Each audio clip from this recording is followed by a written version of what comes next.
Russia, Ukraine, ফিলিস্তিন, Israel, ইরানের পর এবার শুরু হয়েছে থাইল্যান্ড কম্বোডিয়ার সংঘাত। যেখানে ক্ষমতাধর রাষ্ট্রগুলো ব্যস্ত শক্তি প্রদর্শনে, ঠিক তেমনি এই দুই দেশের যুদ্ধ নিয়ে উঠছে নানা প্রশ্ন। আধিপত্য বিস্তারের প্রবণতার ধারে কাছেও না থাকা দেশ দুটি যুদ্ধের কারণ কি? বৃহস্পতিবার থাইল্যান্ড ও কম্বোডিয়ার মধ্যে দীর্ঘদিন ধরে চলা উত্তেজনা সীমান্তে রূপ নেয় এক প্রাণঘাতী সংঘর্ষে। এতে অন্তত 12 জন থাই নাগরিক নিহত হয়েছেন দাবি কর্তৃপক্ষের। যদিও কম্বোডিয়ায় কেউ নিহত হয়েছে কিনা এখনও নিশ্চিত করেনি দেশটি। এই সংঘাতের জন্য একে অপরকে দোষছে দুই দেশই। সংঘর্ষের কারণ হিসেবে বিশ্লেষকদের ধারণা, এই উত্তেজনার সূচনা সীমান্তে গুলি ছোড়াকে কেন্দ্র করে।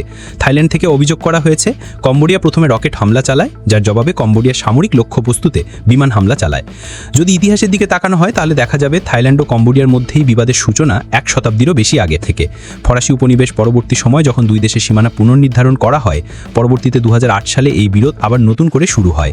তখন কম্বোডিয়ার বিরোধপূর্ণ এলাকার 11 শতকের একটি মন্দিরকে ইউনেস্কোর ওয়ার্ল্ড হেরিটেজ সাইট হিসাবে নিবন্ধনের উদ্যোগকে কেন্দ্র করে উত্তেজনা ছড়ায়। থাইল্যান্ড সে পদক্ষেপের তীব্র প্রতিবাদ জানায়। এরপর থেকে দুই দেশের মধ্যে টুকরো টুকরো সংঘর্ষ লেগেই আছে। চলতি বছরের মে মাসে একটি সংঘর্ষে একজন কম্বোডিয়ান সেনা নিহত হলে পরিস্থিতি আরও জটিল আকার ধারণ করে। এতে দুই দেশের মধ্যকার সম্পর্ক 1 দশকের মধ্যে সবচেয়ে নিচে নেমে যায়, যার ফলে দুই দেশের সীমান্তে নিষেধাজ্ঞা আরোপ করা হয় এবং বিভিন্ন পণ্য আমদানি রপ্তানি বন্ধ হয়ে যায়। এমনকি বিদ্যুৎ ও ইন্টারনেট পরিষেবা আমদানিও বন্ধ করা হয় এবং সাম্প্রতিক সপ্তাহগুলোতে দুই দেশই সীমান্তে অতিরিক্ত সেনা মোতায়েনও করে।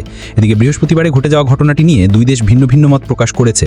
থাইল্যান্ডের অন্তর্বর্তীকালীন প্রধানমন্ত্রী ফুংথাম ভেচাচাই বলেন, কম্বোডিয়ার সঙ্গে বিরোধ সংবেদনশীল এবং এটি আন্তর্জাতিক আইন মেনে সতর্কতার সঙ্গে মোকাবিলা করতে হবে। আর কম্বোডিয়ার প্রধানমন্ত্রী হুন মানেত বলেছেন, তার দেশ বিরোধের শান্তিপূর্ণ সমাধান চায়, তবে সশস্ত্র আগ্রাসনের জবাবে সশস্ত্র প্রতিরোধ ছাড়া কোনো পথ খোলা নেই।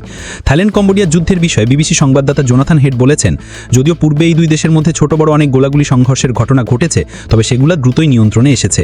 তবে বর্তমানে দুই দেশেই এখন নেতৃত্বের অভাব রয়েছে, যার কারণে এই সংঘাত থেকে কত দ্রুত সরে আসা যাবে তা নিয়ে প্রশ্ন রয়েছে।